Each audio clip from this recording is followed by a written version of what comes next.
एक meme page, कुछ viral post, लाखों युवा और फिर अचानक वेबसाइट बंद, अकाउंट ब्लॉक और सुरक्षा एजेंसियों की एंट्री। सवाल उठने लगे कि आखिर सोशल मीडिया पर शुरू हुई कॉकरोच जनता पार्टी ने ऐसा क्या कर दिया कि मामला राष्ट्रीय स्तर की चर्चा का विषय बन गया। क्या ये सिर्फ इंटरनेट का मजाक था या फिर कुछ ऐसा जिसने सिस्टम का ध्यान अपनी तरफ खींच लिया। पिछले कुछ दिनों में सोशल मीडिया पर अगर किसी डिजिटल कैंपेन की सबसे ज्यादा चर्चा हुई तो वो अभिजीत दीपके की बनाई पार्टी कॉकरोच जनता पार्टी यानी सीजेपी थी। मीम, व्यंग, युवा नाराजगी और सिस्टम पर कटाक्ष के जरिए शुरू हुआ ये ऑनलाइन अभियान देखते ही देखते बड़ी संख्या में युवाओं तक पहुंच गया। हजारों नहीं लाखों लोग इससे जुड़ने लगे। सोशल मीडिया पर इसका नाम तेजी से फैलने लगा। ये पूरा मामला ऐसे वक्त में सामने आया जब देश में नीट यूजी पेपर लीक को लेकर पहले से ही नाराजगी का माहौल बना हुआ था। छात्र लगातार सवाल उठा रहे थे, सोशल मीडिया पर विरोध दिख रहा था। इस बीच कॉकरोच जनता पार्टी ने खुद को युवा आवाज के रूप में पेश करना शुरू कर दिया। मीम और डिजिटल कंटेंट के जरिए सरकार की नीतियों पर सवाल उठाए जाने लगे। अभिजीत दीपके का दावा है कि कम समय में इस डिजिटल अभियान से करीब 10 लाख युवा जुड़ गए थे। ये प्लेटफॉर्म युवा वर्ग के बीच चर्चा का विषय बन गया। लेकिन मामला सिर्फ सोशल मीडिया तक सीमित नहीं रहा।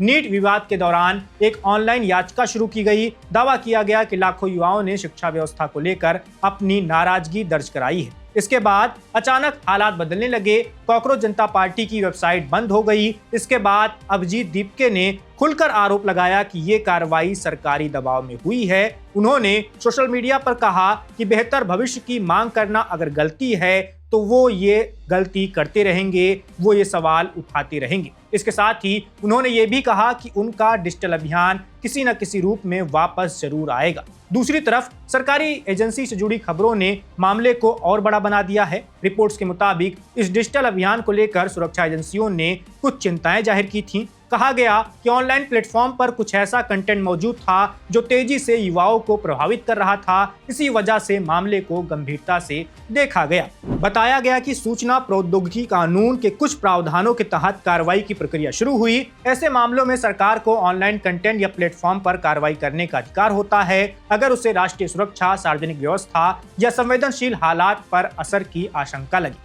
अब सबसे बड़ा सवाल यही है कि क्या एक डिजिटल मूवमेंट सच में इतना बड़ा बन सकता है कि सुरक्षा एजेंसियों को सक्रिय होना पड़े, या फिर ये सिर्फ सोशल मीडिया के दौर की नई राजनीति है जहां मीम, वायरल कंटेंट और ऑनलाइन अभियान का दबाव ताकत के रूप में सामने आता है। लेकिन इस पूरी कहानी का दूसरा पक्ष समझना जरूरी है। सोशल मीडिया पर लोकप्रिय होना और जमीन पर प्रभाव बनाना दोनों अलग अलग बातें हैं। इंटरनेट पर लाखों फॉलोअर्स होने का मतलब ये नहीं है कि वो ताकत सीधे असली दुनिया में भी उसी तरह दिखेगी। कॉकरोच जनता पार्टी की कहानी ने एक नई बहस जरूर शुरू कर दी है। क्या आने वाले समय में डिजिटल अभियान राजनीति और व्यवस्था पर पहले से ज्यादा असर डालेंगे?